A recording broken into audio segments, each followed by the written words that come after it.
আমরা ফিরে যাচ্ছি ফারুয়া চেকপোস্ট। ধুমধুমিয়া ভিউ পয়েন্টে যাওয়ার জন্য এখানে আসছিলাম। এই চেকপোস্টের পরে আমাদেরকে আর যেতে দেওয়া হলো না, সামনে নাকি কি সমস্যা চলতেছে। পানিটা একটু দিয়েন তো, এই জন্য। তো যাই হোক, এখন আমরা যাব বান্দরবন।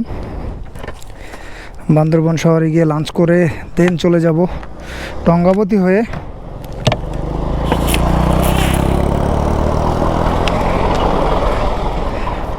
হয়ে লামা।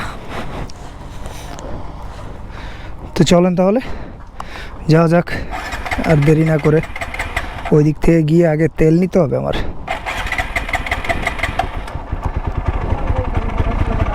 উড়ো। ও ও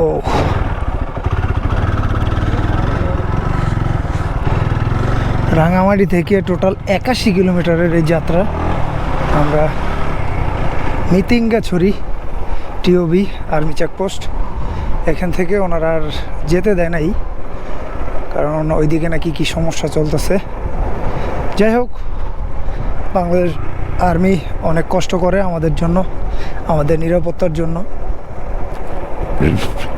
যারা যারা রাজস্থলী জিগজ্যাগ রোডে আসবেন তারা মিতিঙ্গাছড়ির পরে আপাতত যেতে পারবেন না, জানি না ওনাদের কি সমস্যা। সামনে হয়তো বা সীমান্ত সমস্যা চলতেছে, সীমান্ত সমস্যা শেষ হলে আবার যেতে দিবে আশা করি। আপাতত আজকে এই পর্যন্তই। মিতিঙ্গাছড়ি থেকে ফিরে এলাম ইনশাল্লাহ। আগে যাওয়া হয়েছে 2021 সালে, সমস্যা নাই। আগে অফ রোড ছিল, এখন অবশ্য রোড ভালো হয়ে গেছে, প্যারা নাই। অন্য কোনো একদিন আবার যাব।